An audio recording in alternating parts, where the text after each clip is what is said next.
Hello, and welcome to the Understanding Patent Examiner Docketing and Workflow to Expedite Prosecution webinar. My name is Kim Norwood, and I will be in the background answering any Adobe Connect technical questions. If you experience technical difficulties within the Adobe Connect session, please use the Q&A box on the right-hand side of your screen, and our technical assistant team will help in any way possible. If you are having issues answering or hearing over the phone, you may press *0 and an operator will assist you. Please note that as an attendee, you are part of a larger audience. However, to maintain privacy, the number and names of the attendees will not be displayed. All attendees will be in the listen-only mode throughout the presentation, and as a reminder, today's call is being recorded. We will be holding a Q&A session at the conclusion of today's presentation. To submit a question, click on the Q&A panel located on the lower right side of your screen. Type your question into the text field and hit send. Please keep the send to default as all panelists. This seminar is accredited for 1.0 hours of Illinois MCLE credit. Please inquire if you wish to seek CLE accreditation in additional states. During the webinar, we will be providing 3 CLE codes. Please write these down. We will be mailing evaluation forms at the end of the webinar and will ask for the codes. If you have any questions regarding CLE, please contact cle@brinksgilson.com. With that, we invite you to sit back, relax, and enjoy today's presentation. I would now like to introduce your first presenter for today, John Pani. John, you now have the floor.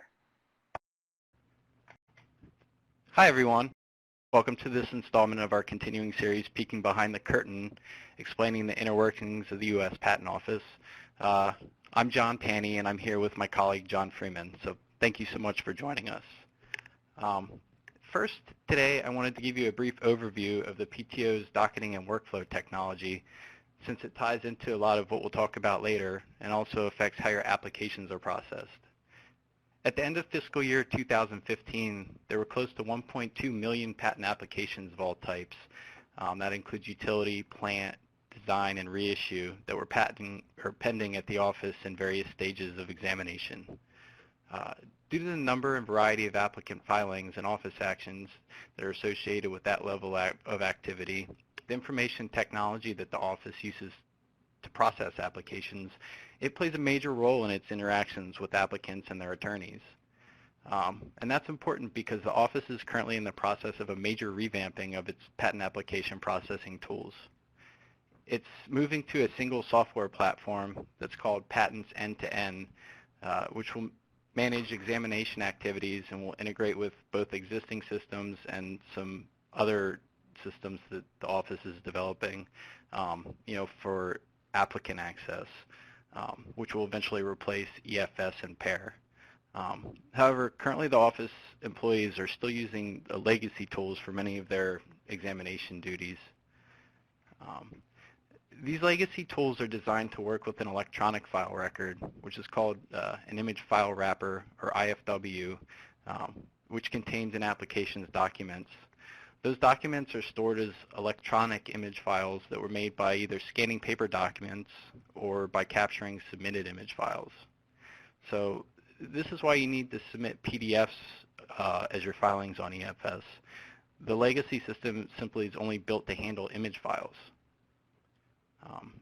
Now, the central docketing system for these legacy tools is called the Patent Application and Location Monitoring System, or PALM. PALM includes multiple subcomponents that the PTO uses to support creation and maintenance of applications and their data, to track workflow, to report application status information, and also to provide examiner production and docket information. PALM interfaces with many other USPTO systems that I'll talk about later, such as IFW, EDAN, OAKS, PAIR, and EFS. Now, examiners and other employees currently use the legacy OAKS, its Office Action Correspondence System, to create, modify, review, approve, and route correspondence within the office. Oaks is like a customized application that's based in Microsoft Word, and it provides employees with correspondence templates, form paragraphs for inclusion in office actions, and fillable PTO forms. Oaks also allows employees to import PDFs so that they can include them with office correspondence. So for example, if an examiner cites a non-patent literature in an office action, they can include a PDF of that with the office action when they send it out. And after an examiner generates the correspondence, they use Oaks to post it for review by another examiner or by the office's technical support staff. And within Oaks, the reviewers have basically a mailbox where they can view submissions and either return them for corrections or forward them on for counting and mailing. Now, the main access point for examiners to view applications that they've been docketed is the legacy Electronic Desktop Application Navigator, or it's EDAN to a patent examiner.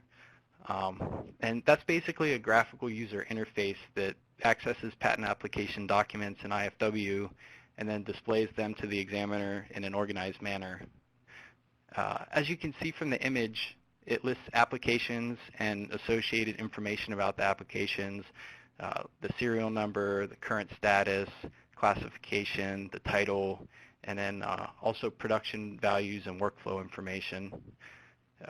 The list of applications can be sorted according to any of the listed types of information. So examiners can, if they know the title, they can sort alphabetically and go immediately to the application they need or by serial number. And they're also kind of broken down into tabs depending on their application type and status. So there's tabs for amendments, regular new applications, and special new applications.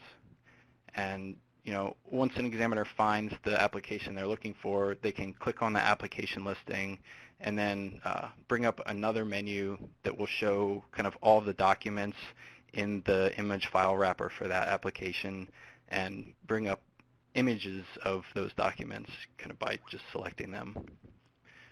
So, while the PTO is still using those legacy tools, it's also rolling out the patent's end-to-end software platform. It's a single software platform that they'll use to manage examination activities and to integrate among, both kind of PAIR and EFS and also developing systems that will replace those kind of applicant access systems. So Patents End-to-End is supposed to provide better integrated and more user-oriented tools to help the examiners more efficiently act on applications and to avoid repetitive tasks. It also transitions from the legacy image-based documents to structured text-based documents for filing and examination, which should allow for more automated processing and enhanced analytics support. Now, Patents End-to-End will include a new operational database, which is the central enterprise data repository that will replace PALM and kind of support all of the new Patents End-to-End functionalities. And, as I mentioned before, the CEDR stores and manages XML documents. And, as part of this transition, the office is already converting both previously stored and newly received image data into XML files. Their current focus is actually on accepting applications in open office XML format, like docx file extensions, and then converting them to XML for IP, which is an international standard that should enhance interoperability of data exchange among different intellectual property offices, which will be important because, as you'll see later, the office is kind of moving towards more collaboration with different foreign IP offices. So Patents End-to-End, one of the things it will do is replace OAKS with a new official correspondence system that the examiners will use to author correspondence and manage their workflow.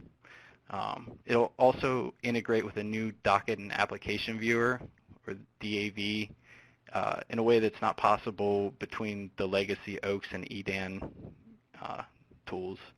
And, that will allow notes, references, and kind of dispositions to carry over from, the application viewer to the correspondence generation tool.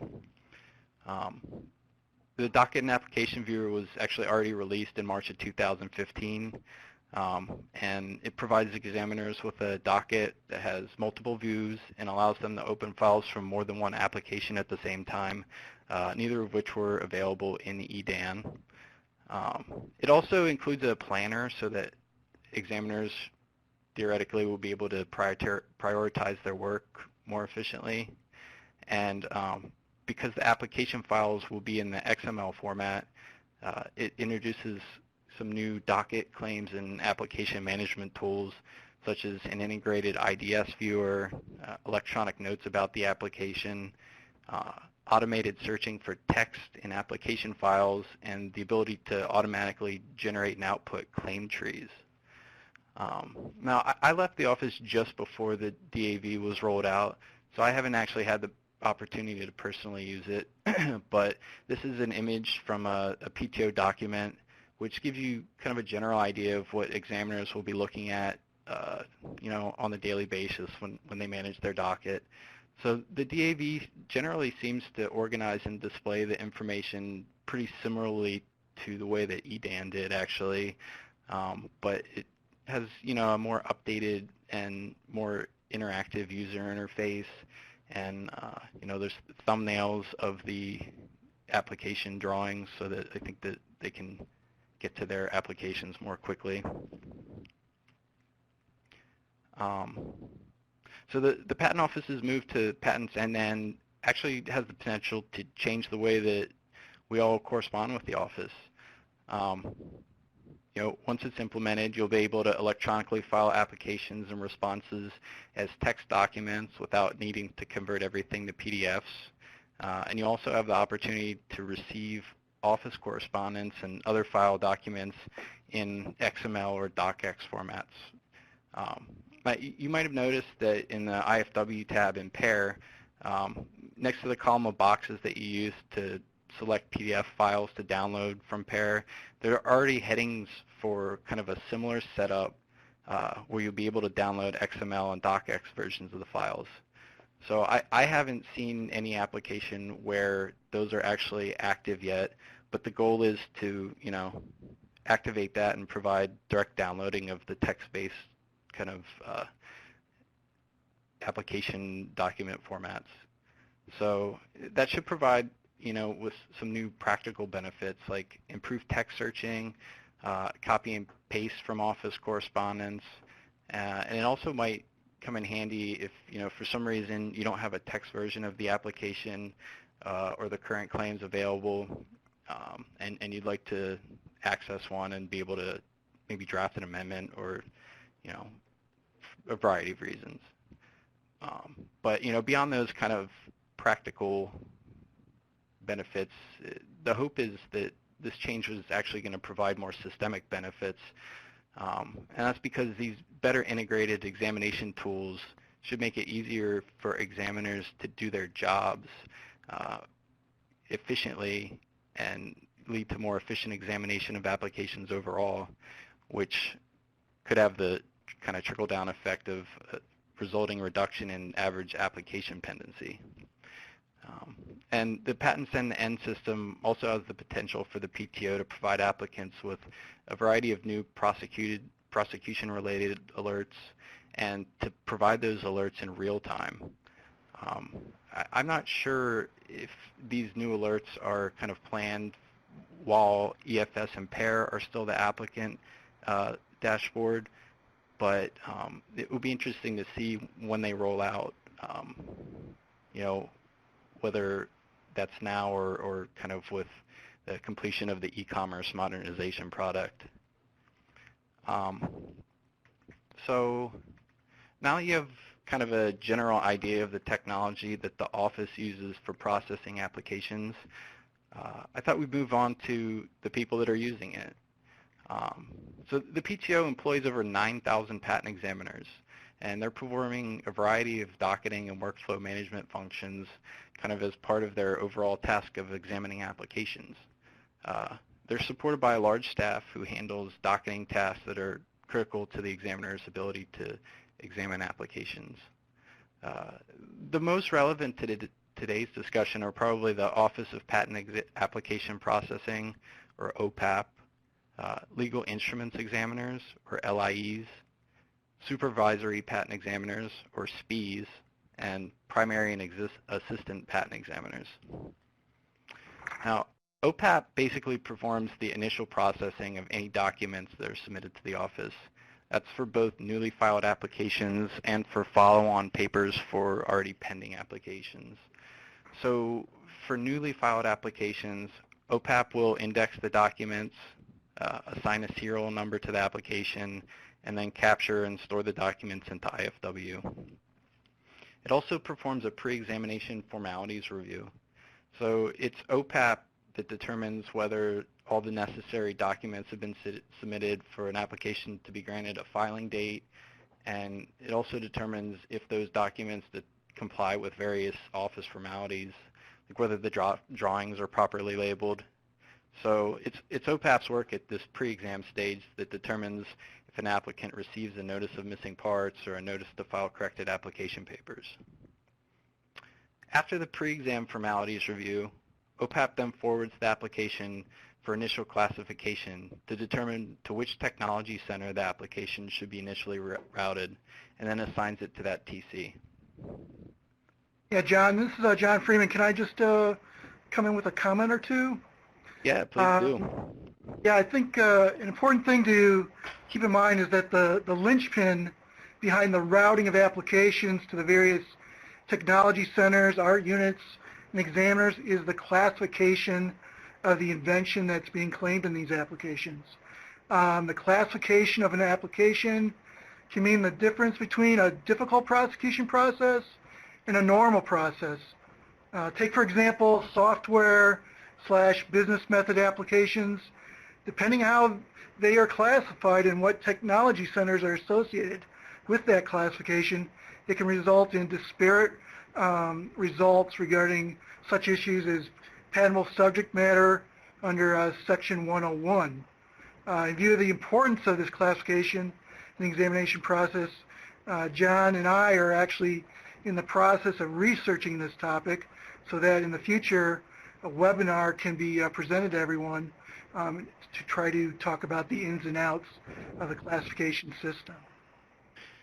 Right, and yeah, thank you, John. That's definitely very important, the classification system and kind of where your applications end up. And so, moving back to OPAP, after they kind of route the applications to the TC and follow-on papers start to come on, like amendments or supplemental information disclosure statements, and most other documents that an applicant might submit after an application is filed.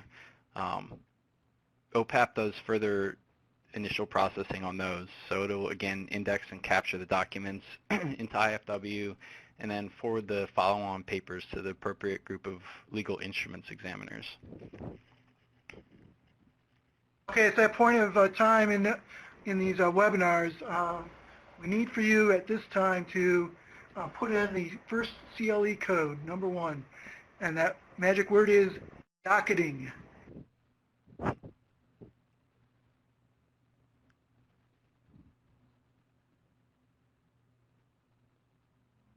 Okay, so hopefully you've had enough time to do that. John, please move on. Okay, thanks, John. So next I just wanted to talk a little bit about legal instruments examiners, or LIEs as they're known in the office. They're kind of like the office's paralegals, and they're assigned to different groups of examiners. They're involved in managing incoming and outgoing documents that are placed on or leaving an examiner's docket. So they'll use PALM to docket newly filed applications that were assigned to examiners. They perform processing of follow-on papers that they receive from OPAP. So they're the ones that perform formalities reviews of follow-on papers, check for document codes, check necessary fees, and perform related PALM transactions. It's LIEs who make sure your claim amendments have status identifiers, and they're who will send out a notice of non-compliant amendment if not. They also will help manage the IFW and PALM, so if there's an improper coding of maybe an amendment as an IDS in the IFW, they'll take care of that. They also confirm, whether sufficient fees have been provided so that the office will actually process a requested transaction, like the entry of an RC. LIEs also, they do the review for outgoing correspondence to make sure that examiners have complied with various office formalities. So LIEs will check references cited by an examiner and make sure a copy of non-patent literature is included with the office action, and they confirm that appropriate boxes are checked on forms like an office action summary or something like that. And then once the outgoing correspondence passes all the reviews, the LIEs will enter it in the PALM and coordinate its mailing to the applicant. So before we get to talking about the examiners themselves, I thought a high-level overview of the office's organizational structure might be helpful. The portion of the USPTO that deals with patents is generally split into a series of technology centers, or TCs, and they handle broad divisions of technology. For example, TC 3700 handles mechanical engineering, manufacturing, and medical devices and processes. And then each TC is headed by one or more TC directors who oversee their TC or a work group within their TC. And the TCs are split further into art units, which are groups of around 15 or so examiners who are overseen by one or more supervisory patent examiners, or SPEs. Yeah, one thing you should keep in mind by looking at this hierarchy is that the director and the SPE are representing management. The director is relaying Patent Office official policy to the SPE and relays to the Patent Office hierarchy how the Technology Center is performing. The SPE is relaying the official policies to the various examiners and is also monitoring the flow of cases and how examiners are meeting their goals and deadlines. Exactly. And so a SPE is assigned to oversee an art unit that examines specific classifications of technology. For example, Art Unit 3736 examines particular classes of medical diagnostics, such as guide wires and biopsy devices. The examiners in an art unit are divided between primary examiners and assistant or junior examiners. Each assistant examiner has their work reviewed by a primary examiner, or depending on staffing numbers, sometimes by a SPE in their art unit who also performs the reviewing duties of a primary. So SPEs are former examiners who now act as administrators. They manage and oversee their art unit, and they no longer examine applications. For example, after new applications are classified and routed to SPE's art unit, the SPE reviews them to determine if they were properly initially classified and should be examined in that SPE's art unit. If so, the SPE chooses to which examiners they should be assigned, and if not, they'll initiate a transfer inquiry to try to send that application to the appropriate art unit. They also oversee workflow management by their examiners and will reassign applications within the art unit as necessary. For example, if an examiner leaves the art unit or is struggling to keep up with their docket. So in terms of assigning applications, SPEs generally aim to manage examiners' caseloads, so they're assigned an appropriate number of applications for their experience level and production requirements. Much of the assignment of particular cases to particular examiners is kind of random, and SPEs will come up with their own methods for assigning the bulk of new cases. For example, when I was an examiner, my SPE would, he would basically look at the last digits of the serial numbers of applications and then assign them to the examiners based on that. That's a typical way to distribute the applications. However, you should be aware that the SPE and the director can be flexible in this process. And I think John Freeman has a story about a time that he was involved with something with that. Yeah, John, I just want to mention that there was a case where a client had a large number of applications that were being all assigned to a particular technology center and a particular art unit. And in order to make things, how shall I say, more consistent in the quality of work and the interpretation of the claims and the prior art, it was what was done was they actually the attorney met with the group director and determined whether there was a way to actually have all their applications be directed to a particular examiner in order to get this consistency. And what happened at the end was that's what happened. And so, people should be aware that if they have a large number of applications where the technology is very similar, the terminology is similar, they should really seriously consider whether they can contact the group director to see if they can direct everything to a single point instead of dealing with multiple examiners and multiple interpretations of their inventions. Yeah, thank you, John. And I think for a similar reason, those efficiencies that you get when one examiner is dealing with the same subject matter, the office itself likes to try to keep related cases assigned to the same examiner. So SPEs will try to assign continuations, divisionals, and continuations in part to the same examiner who handled the parent case. And sometimes this can cause some problems for applicants. I would think that many of you may have had a situation where one of your applications is assigned to a particularly difficult examiner, and you've wondered if there's some way to get it reassigned to another examiner. Unfortunately, this will generally be pretty difficult, but there are some options. You can try to amend the pending claims so that the application will be classified in another art unit, or in response to a restriction or requirement, you can elect an invention that's classified in a different art unit. The PTO website actually includes lists that specify which art units examine which classifications of technology, and those can be consulted for some guidance. Additionally, you can file a continuation or a divisional with claims that should be classified into another art unit. One of the limitations is that for these tactics to work, you're relying on the current examiner recognizing that another art unit should handle the case, initiating a transfer inquiry, and then successfully having the new art unit accept the transfer. And that even applies to newly filed related cases because, as I mentioned before, the office will almost always docket continuations and divisionals to the examiner who worked on the parent case.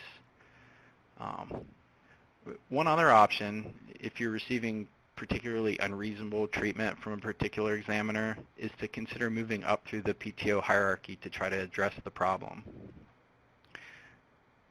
Now, as supervisors,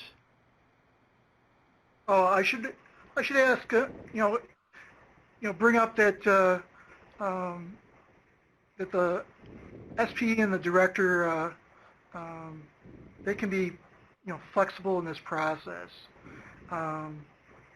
Okay, excuse me, I'm sorry. I stepped on the wrong line. Please move on, John. I'm sorry. Okay, that's okay. Thanks, John. So as supervisors, SPEs do have the authority to press their examiners to timely respond to applicant filings, conduct a compact prosecution, and to generally treat applications and their applicants and attorneys in a reasonable manner. Yeah, and here's what I was trying to get to, is there's a reason behind this prodding. The SP is, again, remember, part of management, and his or her success is measured in part by the number of cases that are processed by the SP's group.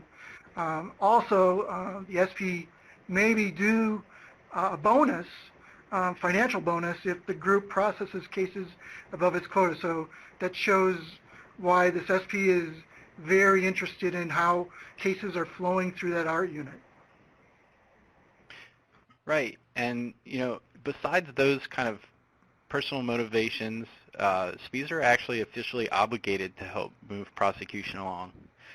The Manual for Patent Examining Procedure, or the MPEP, provides that a SPE is expected to personally check on the pendency of every application that's up for its third or subsequent office action with a view to concluding its prosecution.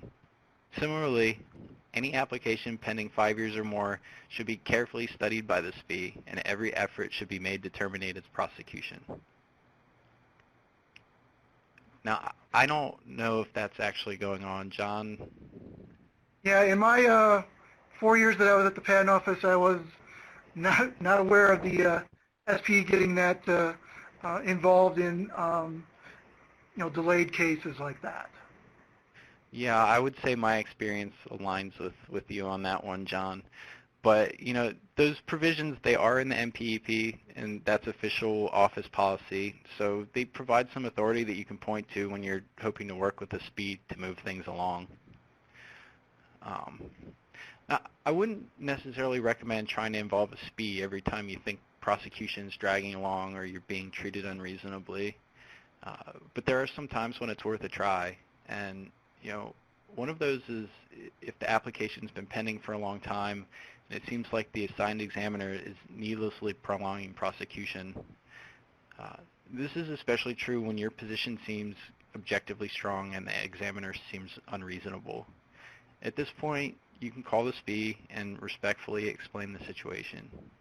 And make sure to explain why you think the examiner's actions are unreasonable. For example, maybe the examiner's been newly applying questionable art or other rejections late in the prosecution once the claims already seem like they're in a pretty good format. Or they're frequently withdrawing office actions and then issuing new ones. Or maybe they sent you an incomplete office action that doesn't even actually address the claims that are pending or the arguments you made in your most recent response. You can ask the SPE if there's anything he or she can do to help move prosecution towards an allowance, or at least request that the previous action be withdrawn and the complete one issued so that prosecution can move forward. Now, some of these tips will work a little bit better with more junior examiners when they're the assigned examiners versus primaries. And that's one thing that you should keep in mind.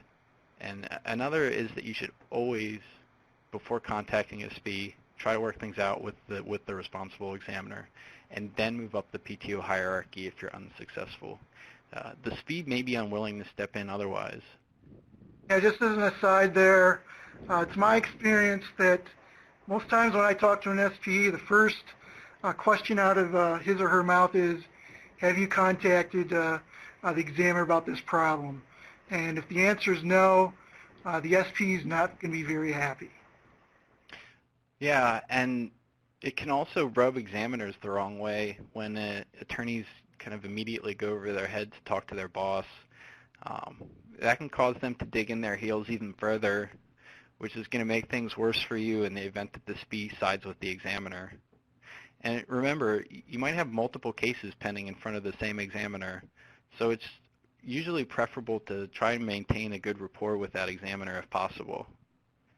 And in the event that the SPE turns out to also be unhelpful, the TC director can be contacted, but this is rarely done and should probably be seen as a last resort.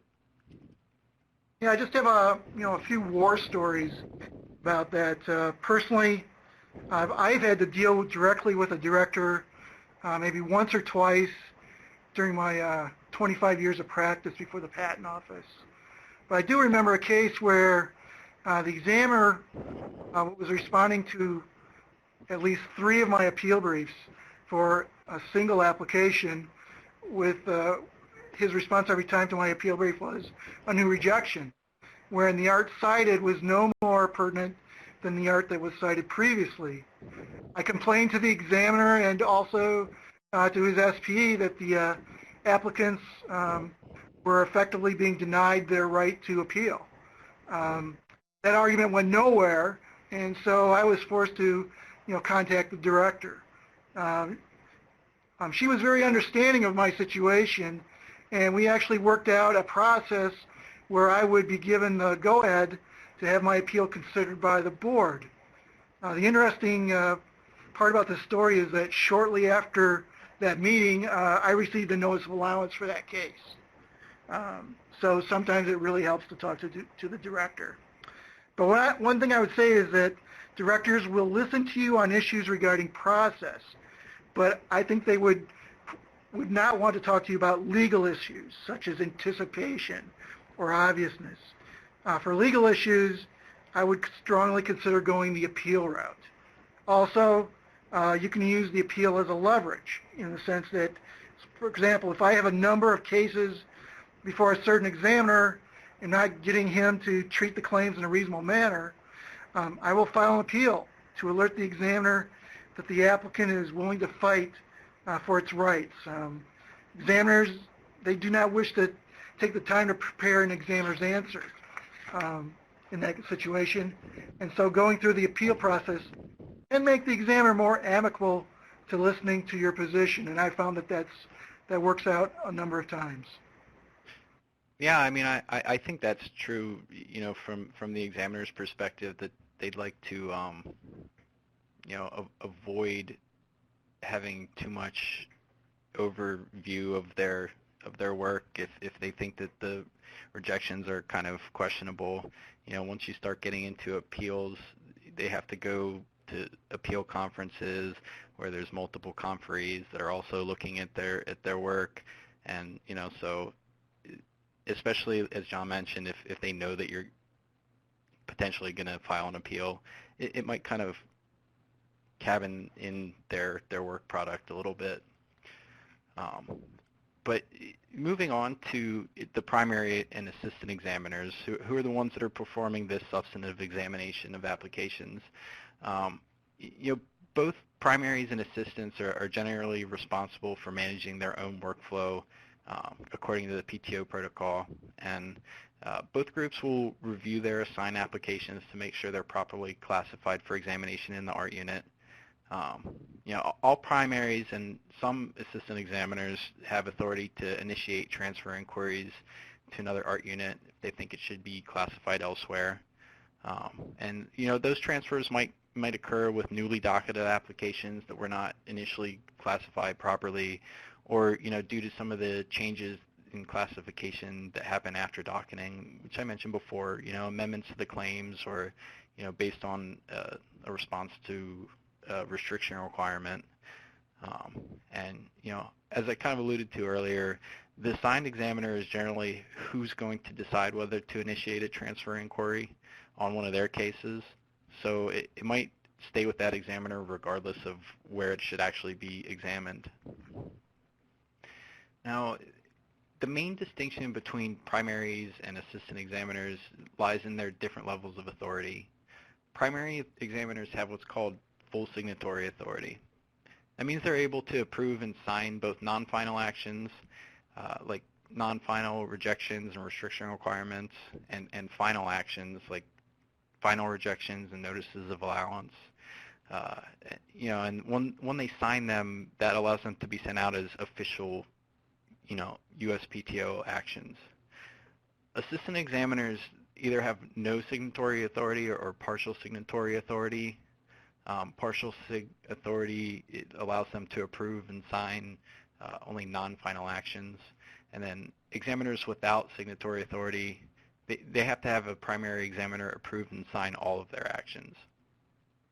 You know, you may be asking yourself out there, how can I tell whether the examiner has authority to sign off on a notice of allowance or you know, something that's a final office action?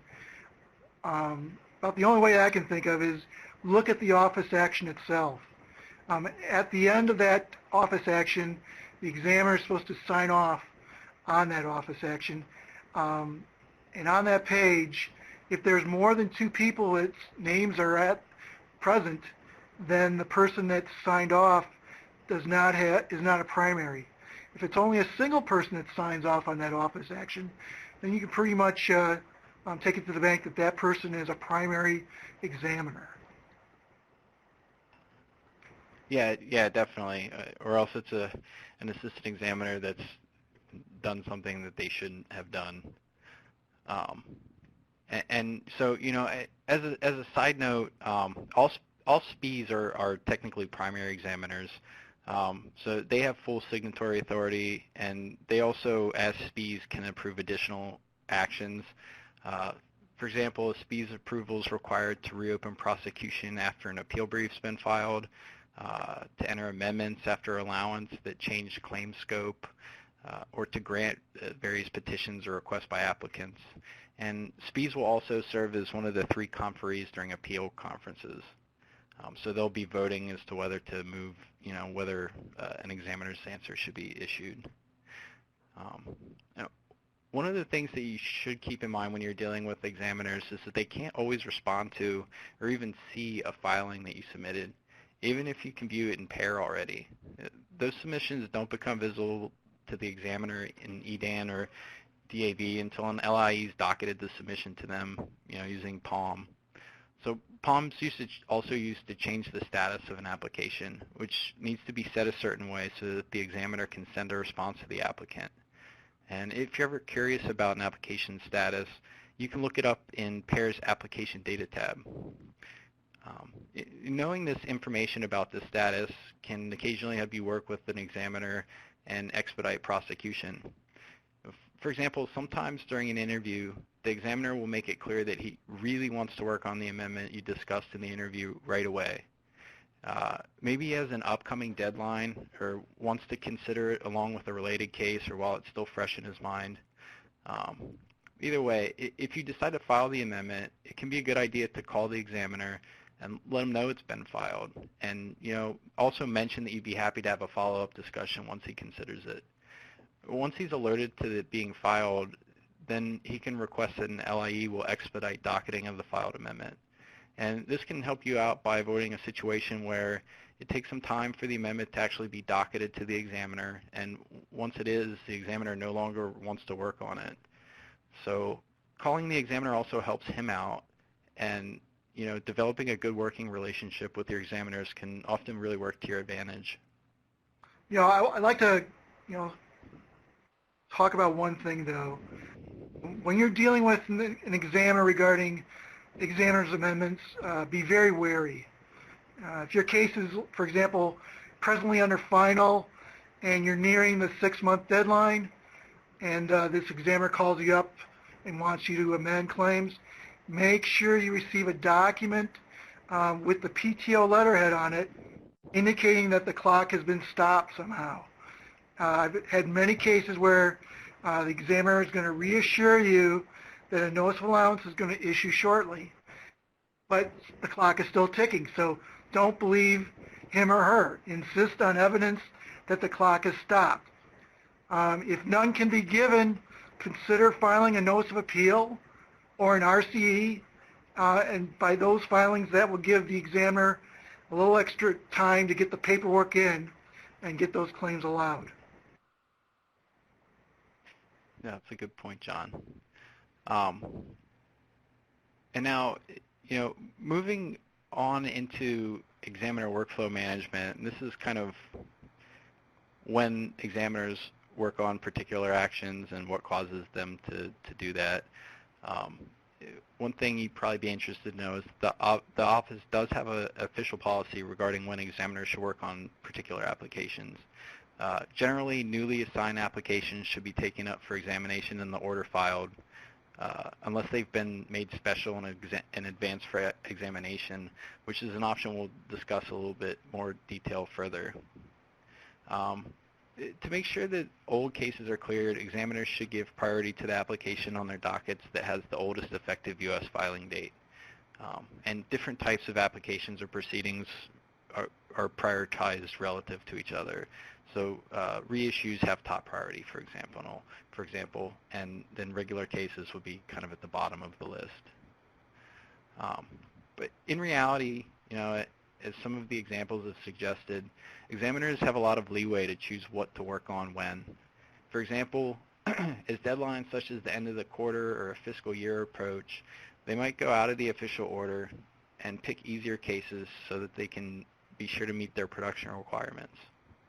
Now, an easy case to an examiner, it might be one that has a low number of claims, or one with claims that are broad and that seem easy to find art for.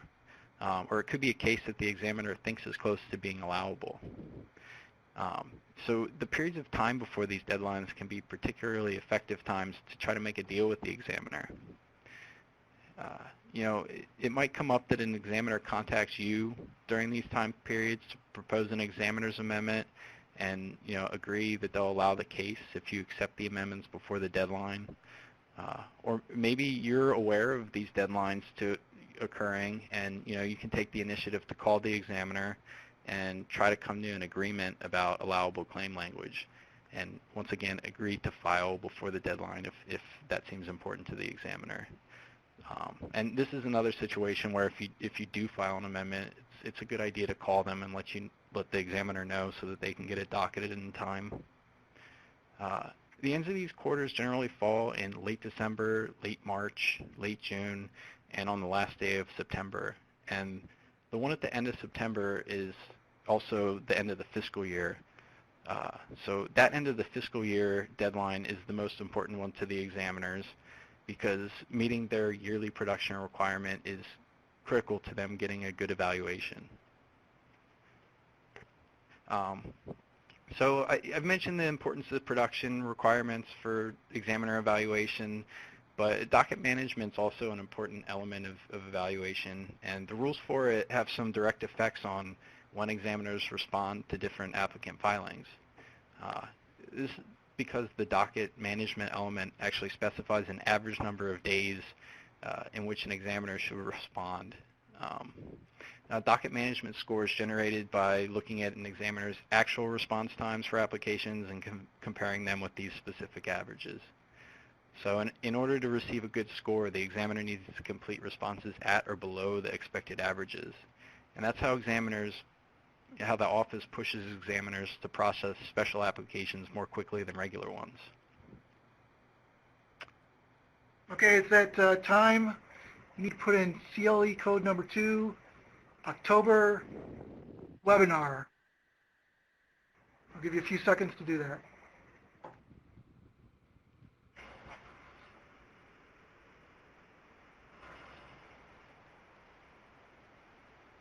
Okay, let's move on. Okay, thanks, John. So this is a chart that actually shows what the expected average days are for different types of applications and filings. I'm not going to get into the details too much today, but the main takeaway is that the docket management element will push examiners to respond much more quickly to cases that have been made special than the regular cases. For example, an examiner is expected to respond to an amendment in a special case in 14 days rather than 56 days for a regular amendment. One other interesting point from that slide is actually that RCEs are treated as new cases rather than amendments, and that kind of contributes to why it can take years sometimes to have an RCE responded to. The clocks don't start running on them until they become the oldest RCE on the examiner's docket. So, sorry, John, we can move on to the next slide. So if an examiner completes a response while the clock's a low number of days, that's going to improve their docket management score. And this can give you another reason to go ahead and call at the examiner, after an interview and let them know that you're filing an amendment because, if they're aware of that, they can jump on the amendment right away, pick it up while it's got a low docket day score and get an easy allowance count as well. And you avoid the possibility that that amendment's going to sit on their docket until they notice it, which could be 56 days or later, for regular amendments. So next we come up with the topic of controlling the speed of patent prosecution. This can be done by the applicant or the patent office. In the case of the applicant may wish to speed up the process if the health of the inventor is an issue, or the invention would provide an important benefit to society as a whole. Awareness of an infringer is another reason to speed up the process. But sometimes the applicant wishes to slow down the process. For example, the applicant may be waiting for experimental results regarding the invention, or waiting for a search report to be completed. John will now give a brief overview of ways to speed up and slow down the process. Right. So, depending on your particular goal, there's a number of provisions or programs that you can use for those purposes for speeding up or slowing down. For example, to speed up prosecution, you can cause the application to be treated as special under the chart we just discussed. And this can be done through petitions to make special or by entry into an accelerated examination, track 1 prioritized examination, or a patent prosecution highway program.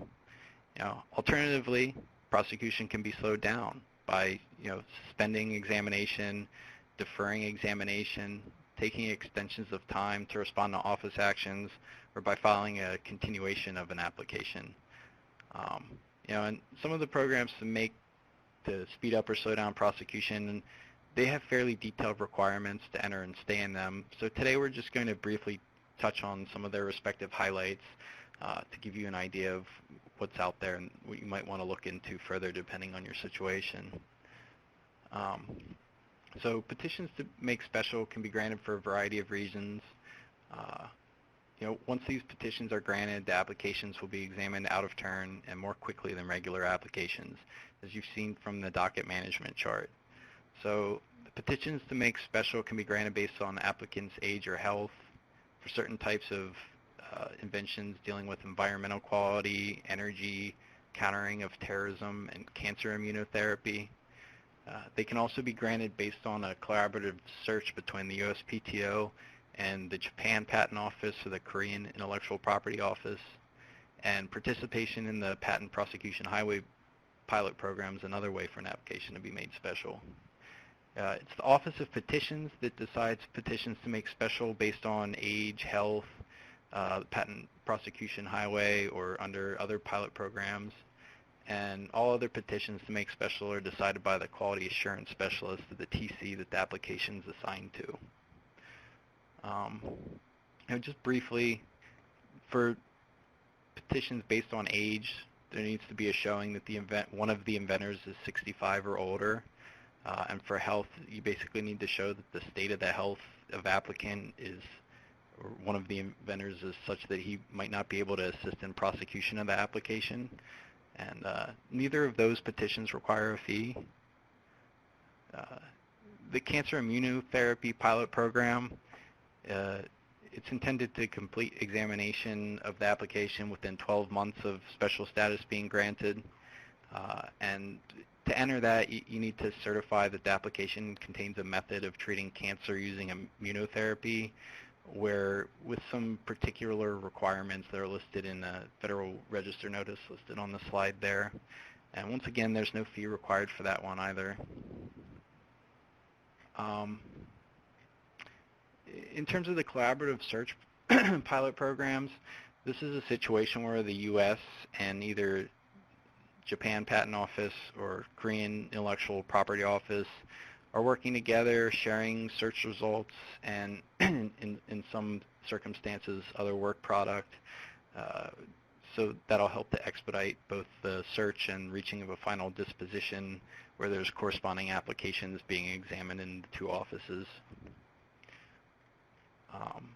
Now, there's also the accelerated examination program, where the office has a goal of completing examination of the application within 12 months from the filing date of the application. The fee for this program is low at $140, and it can actually be waived for certain types of inventions that we mentioned before that deal with environmental quality, energy, or countering of terrorism. But the applicant for these needs to file various examination support documents. And I think John has some comments on those documents. The main thing is you should be very wary of this process, in that the applicant is required to make statements regarding the meaning of its claims and the prior art that may be used against it if the patent corresponding to the application is ever litigated. So I'd be very wary of this process. Yeah, thanks, John. And yeah, you can actually get a lot of the benefits of the accelerated examination using the Track 1 prioritized examination program. It also aims for basically a 12-month disposition, and it doesn't require those examination support documents, but it does have a fee of $4,000 for regular entities, so that's one thing to consider. Patent prosecution highway is another opportunity for faster examination when there's corresponding applications pending in multiple countries. That program leverages the fast-track examination procedures that are already in place to allow applicants to reach final disposition more quickly. Entry there is based upon there being at least one allowable claim and a counterpart for an application, or because claims were deemed novel and to involve inventive step and a counterpart PCT that was searched in a participating office. Right, and I would say, this is another process to be very wary of. The main issue is that the claims that can be prosecuted is very limited, and so you may lose patent protection unnecessarily going this path. So you must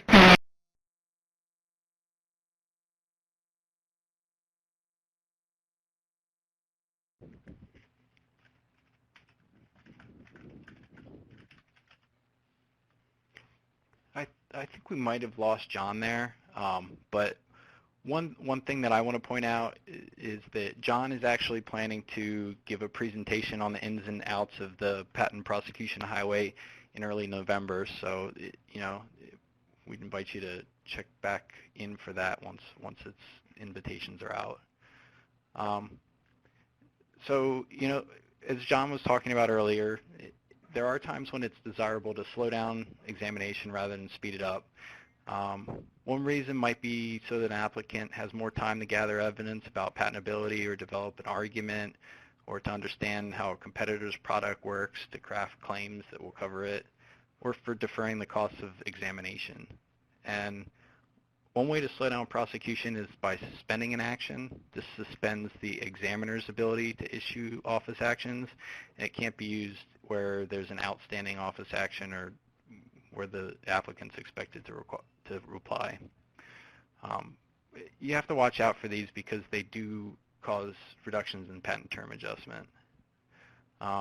There's an option to do this for showings of good and sufficient cause for up to 6 months, and that has to be kind of related to the prosecution of the case and not just a business reason. One of the other options is for a 3-month limited suspension with the filing of an RCE or a continuing prosecution application.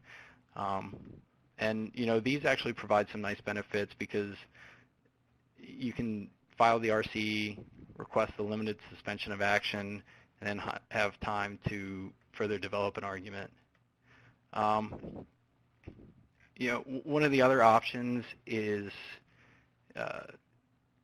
deferral of an application, in which, while suspensions are more so for, already pending applications, deferral allows you to stop, prevent application from happening for up to 3 years from the priority date. So that, again, might also be useful for, if you want to secure a filing date and then watch a market develop and determine whether to expend resources on pursuing a patent, or for, inventions that require regulatory approval, like medical devices or pharmaceuticals, to see if, you're going to be able to get a, the FDA approval so you don't end up with kind of like a worthless patent. And, one last thing that I wanted to mention is you can also file a provisional application if you want to delay when examination starts, because you'll get the filing date and you won't actually be examined while it's a provisional. So I think that that's actually kind of the end of our presentation. And I'm not sure if we've got John back or... I am back. John's back. And I'm back so I can give everyone another code to enter. All right. Your third code is workflow.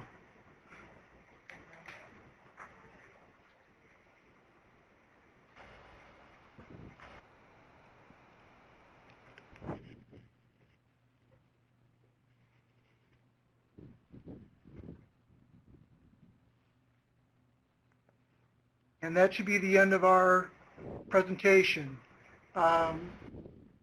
Looking here, I didn't see any questions asked of us, so John, you did a very good job.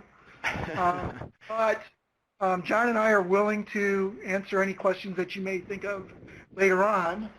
And so you can email to us at our respective email addresses, which are available at our website. So again, thank you all for your time. Yeah, thank you very much.